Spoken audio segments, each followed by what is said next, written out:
Hey guys, what's going on? Glad to see you guys again, you know. Just warms my heart every time I get to talk to you guys. Today I am going to be comparing the Grayman Satu to the Strider SMF. In case you were kind of wondering if the Satu is going to be a Strider killer, right? Everybody's looking for the Strider killer. Everybody wants to know what the next thing is going to be in giant overbuilt crazy blades. And there's been a couple of competitors, but nobody has taken the crown yet. But I am going to compare these two and let you make your own decision. I've got a few talking points here. We're going to go over cost, materials, ergos, weight, looks, warranty, and history and innovation. So first off, we have cost. Striders are expensive. They are expensive. They are expensive. They cost a lot of money. I was going to add a little something there, but that would be kind of like opening Pandora's box, and that should be left to its own video where I can fully explain myself and not get hate mail. But anyways, so you're looking roughly at about $100 difference. Actually, yeah, $100 difference for the Satu base model. This is carbon fiber, so it's a little bit more. And you know, your standard SMF, which this at one point this was a standard SMF when it first came out. This is a recurve, but you don't see these around too often anymore. So yeah, so about $100 difference for the Strider as opposed to the Grayman. Materials, you're looking roughly at the same stuff. S30V for the most part on most Striders. There's a few S30VNs and of course some exotic steels, but you know, your base one that you're going to run into is CPM S30V. Same with the Grayman. You have titanium lock bar side.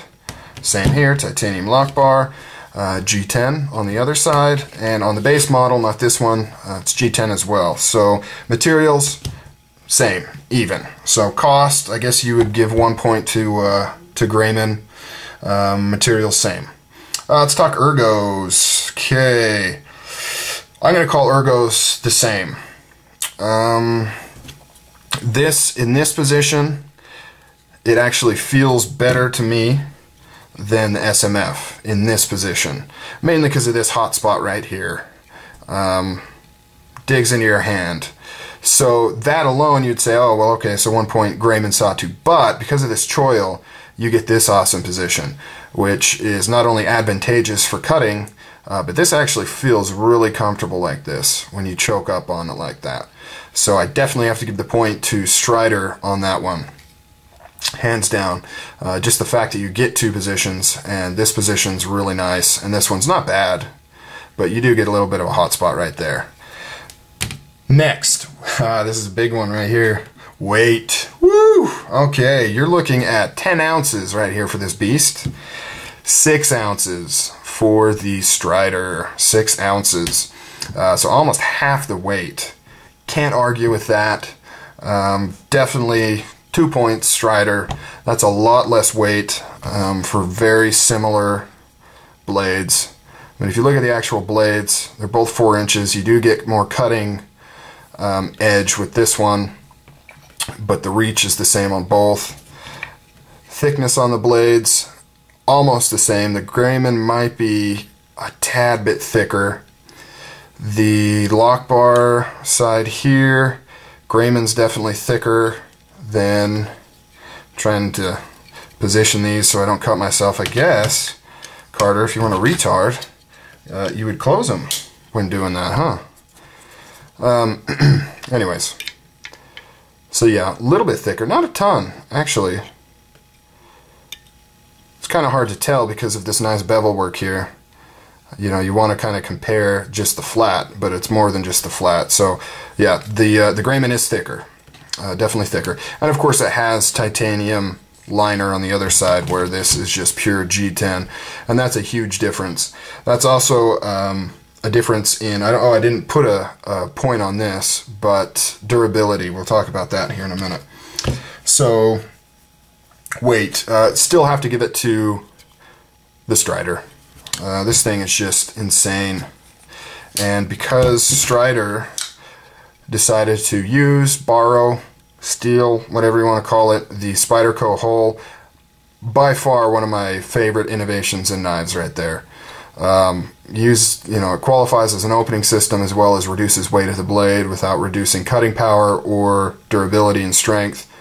Genius right there. Putting a hole in it. Who would have thought a hole would make that big of a difference? But the Satu, not only does it not have a hole, but they actually add material, so it adds weight to it. And that makes this blade really kind of scary, especially when you go to close it. I mean, like right there, when that detent kind of catches it and you give that little push, and then all of a sudden it comes flying towards your thumb, you're kind of like, eesh. Anyways, next, looks. This is a tough one. Looks, man, I kind of wish I just wouldn't have even put that on there. As far as aesthetics go, I'm a recurve fan. It just so happens that we're comparing recurve to recurve. But normally you wouldn't see a recurve on an SMF. So, that being said, I do really like the shape that's going on here. I love this cutout here for your hands. I love all this jimping up here. It's really clean, curved, soft edges, really nice. But I think I'm going to have to go with the Strider. There's just something about that Strider look that I love. I mean, obviously you might not agree with that, but I just really like the way Striders look. And of course, even though Striders fit in with the whole, we don't give a crap about collecting and looks and things like that. We're all about use, hard use, stuff like that. There's been work put in to make this look nice. I mean, obviously, the flaming here, that serves no function other than it looks cool. The fact that these are all nice and recessed, and, they've got this nice proprietary pivot screw right there, and of course their tiger striping doesn't really, I mean, it kind of serves a purpose. Obviously it brings the glare down, but you don't have to tiger stripe it to do that. You could just put a, non-glare coating on it. So there's definitely been some attention to looks on the Strider, whereas this more closely falls into the I don't care what it looks like category. There's really no extra frills, no extra designs. I mean, it's done well, it's finished well, but there's nothing spectacularly, look at me about this knife. This one is more of a use me, don't collect me type thing. So I have to give a point, looks-wise, to Strider. Next topic is durability. Let's get that out of the way. Probably going to get some flack for this one if I got some Strider lovers, but I'm going to have to give this one the durability factor just because of this liner over here. In my mind, the major failing point, possible failing point for this blade, I mean, other than the lock mechanism, which is an inherent possibility with anything, it's mechanical, but it's this G10 right here. I mean, if enough pressure is put on this side of the blade for whatever reason, and I'm not talking that you're going to run into this kind of abuse in your normal use. I'm just, brass tacks here. This is what I'm thinking. There's going to be upward pressure here on that pivot, and if anything's going to crack or break on here, it's going to be right here is what would break. And you may say, well, the Strider has a bigger pivot. Well, the only advantage to the bigger pivot I can see is to help mitigate that particular issue. I don't see why you need a bigger pivot than this when you have a liner like that. So I am going to have to give a point to the Grayman for durability. Next, warranty, hands down, it's going to be Strider, mainly just because they're proven. They will fix your knife. It may take them a month, but they'll fix it. You will always, if you buy a Strider, you will have a working knife. It may get uglier, may get bruised up, and you may have a cap on one of the thumb or blade stops or whatever, but you will get a working knife back, guaranteed. The Grayman, the warranty's still kind of up in the air. There's not a lot of reports of their warranty. They're still too new, especially with the folders. So it's still kind of up in the air, whereas this is tried and true. Hands down, they will They will take care of you. They're known for that. History and innovation, I would have to also give that to Strider. And once again, this kind of deserves its own video. I was thinking about doing a Why Are Striders So Expensive video, which I could cover that. But there's just a lot of features in this knife, and to me, this is the epitome of everything you need, nothing you don't type philosophy. There's nothing extra on here, only the stuff you need on a knife. Everything is functional, everything is good. And it's just, I mean, when you really, the simplicity of it, and yet, you know, just how well it works, you just can't get past that. It's remarkable. And you can debate whether, you know, how much stuff was borrowed or licensed. You know, obviously he didn't come up with the Hinderer lock stabilizer, he didn't come up with the spider hole, he didn't come up with the integral lock. That's neither here nor there. It is what it is, and he still, you know, had the foresight to combine all these features in this awesome way to make this cool knife. Yeah, I'm going off topic. I am.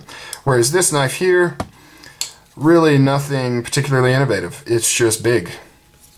There's nothing new on this knife that I haven't seen before.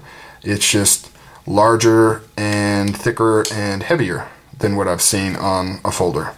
So that's really the only thing this offers, is it's big. So I'm not keeping score, but I'm thinking the Strider wins. In my mind, it wins. It does.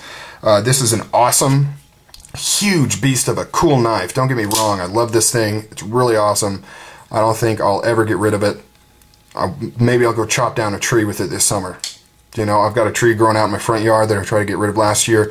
Maybe I'll let it get big into summer. I'll chop it down with this, which it would be good for with this toothy edge here, which I forgot to talk about in my review of this.